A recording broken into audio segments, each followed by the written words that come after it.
ইউটিউবে যারা নতুন ক্রিয়েটার আছে, নতুন কাজ করতে আসে, তারা ভাবে যে ইউটিউবে অ্যালগোরিদম কিভাবে কাজ করে সেটা আমরা বুঝতে পারি না। বড় বড় যারা ক্রিয়েটার আছে তারা এই অ্যালগোরিদমের যে ব্যাপারটা হয়, যে অ্যালগোরিদম কিভাবে কাজ করে, অ্যালগোরিদমের কিভাবে কাজ করলে আমার ভিডিওতে বেশি পরিমাণে ভিউ আসবে আর ভিডিও কিন্তু ভাইরাল হবে, সেটা কিন্তু ভাবে অনেকে, যে ছোট ক্রিয়েটার আছে, নতুন যারা ক্রিয়েটার ইউটিউবে আসে, তারা এই কথাটা ভেবে থাকে। কিন্তু সেরকম কিছু হয় না।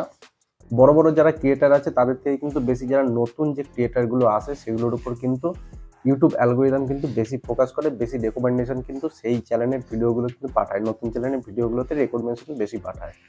কারণ কি, যে নতুন যদি রেকমেন্ডেশন, নতুন যে চ্যানেলগুলো আছে, নতুন চ্যানেল যদি রেকমেন্ডেশন যদি না পাঠায়, নতুন চ্যানেল যদি লোকের সামনে না পৌঁছায়, তাহলে ইউটিউবের নতুন ক্রিয়েটার আসবেই না। নতুন ক্রিয়েটার আসবে কিভাবে? যারা পুরনো যদি যাদের চ্যানেল আছে তারাই যদি সবার রেকমেন্ডেশন বেশি পায়, তাহলে নতুন যে চ্যানেলগুলো আছে সেগুলো কিন্তু কোনোদিন রেকমেন্ডেশন পায় না।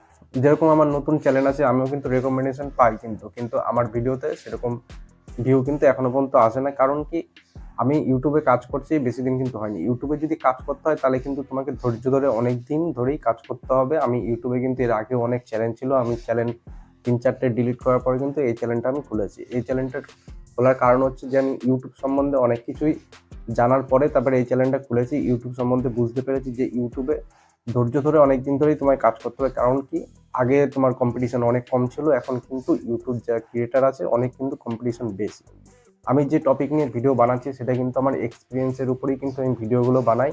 আমার এরকম অনেক যে চ্যানেলগুলো আছে, আমি আগে কাজ করছি, সেই চ্যালেঞ্জে কাজ করেছি, সেই অভিজ্ঞতাগুলোই আমি তোমাদের সাথে শেয়ার করছি। ইউটিউবে অ্যালগোরিদমকে বোঝার কোনো ব্যাপার নেই, অ্যালগোরিদমকে কেউ বুঝতে পারে না। নতুন যারা কাজ করছে তারাও বুঝতে পারে না, পুরনো যারা অনেক দিন ধরে কাজ করছে তারাও কিন্তু এই অ্যালগোরিদম, ইউটিউব যে অ্যালগোরিদম তাকে কিন্তু বুঝতে পারে না। ইউটিউব অ্যালগোরিদম কিন্তু মাসে অনেকবারই চেঞ্জ হয়, নতুন নতুন সিস্টেম কিন্তু ইউটিউব অ্যালগোরিদম আনতেই থাকে, নতুন নতুন ভাবে চেঞ্জ হতে থাকে। তাই ইউটিউব অ্যালগোরিদমকে কিন্তু জানা কিন্তু অতই সহজ না।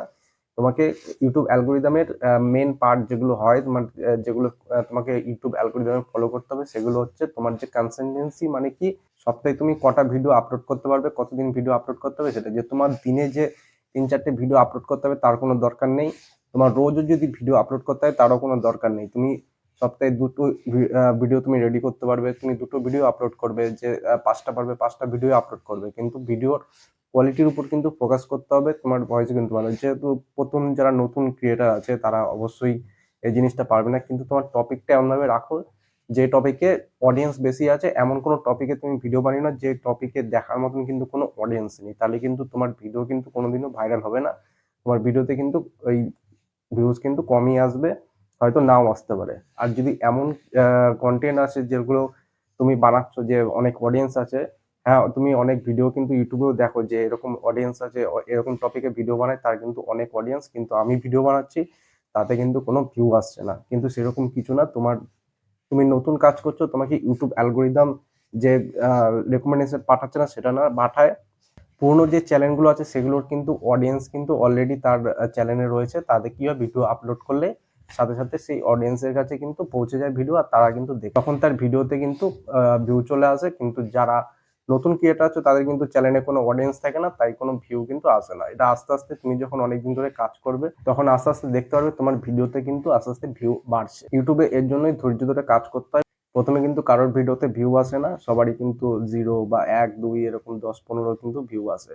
আস্তে আস্তে তোমার ভিডিওতে, তুমি যখন ভিডিও বানাতে থাকবে, তোমার একটা কনসিস্টেন্সি থাকবে, ইউটিউব অ্যালগোরিদম মনে করবে যে তুমি, হ্যাঁ তুমি সিরিয়াস ইউটিউবটাকে নিয়ে, তখন কিন্তু আরো বেশি পরিমাণে কিন্তু রেকমেন্ডেশন পাঠাবে। আর তোমার ভিডিও যদি, তোমার চ্যানেল যদি গ্রো করতে হয় তাহলে কিন্তু তোমার থাম্বনেল, টপিক, তোমার ভিডিওর কোয়ালিটি, এগুলো কিন্তু তোমার সব ঠিকঠাক রাখতে হবে। এগুলো তোমার আস্তে আস্তে ইমপ্রুভ করতে হবে। তুমি যখন ভিডিও আপলোড করবে, 1টা 2টো 5টা 6টা এরকম যদি আপলোড করতে হয়, তখন কিন্তু তোমার এই ইমপ্রুভগুলো রাখতে হবে, যে কোথায় কি ভুল হচ্ছে সেগুলো কিন্তু তোমার আস্তে আস্তে সলভ করতে হবে। তাহলে কিন্তু তোমার ভিডিও আস্তে আস্তে কোয়ালিটি ভালো হবে, থাম্বনেল ভালো হবে, আর তোমার ভিডিও কিন্তু লোকে পছন্দ করতে থাকবে। এটাই হচ্ছে ইউটিউব অ্যালগোরিদমের একটা প্রসেস। এগুলো যদি তোমরা ফলো করতে পারো তাহলে ইউটিউব অ্যালগোরিদমের তোমার ভাবনা চিন্তা করা লাগবে না যে ইউটিউব অ্যালগোরিদম এখন কি আপডেট এসেছে, কিভাবে আমি ভিডিও আপলোড করবো, সেরকম কিছু নেই। এই জিনিসগুলো তুমি ফলো করতে পারলে তাহলে তোমার ইউটিউব অ্যালগোরিদম তোমার ভিডিও কিন্তু রেকমেন্ডেশন পাঠাবে, এবার তোমার ভিডিও কিন্তু আস্তে আস্তে ভিউ আসবে, ভিউ আসলে কিন্তু ভাইরাল অবশ্যই হবে। তো ইনফরমেশনটা কেমন লাগলো অবশ্যই জানিও, লাইক করে দিও, চ্যানেলটাকে একটা সাবস্ক্রাইব করে দিও। দেখা হচ্ছে একটা নেক্সট ভিডিওতে।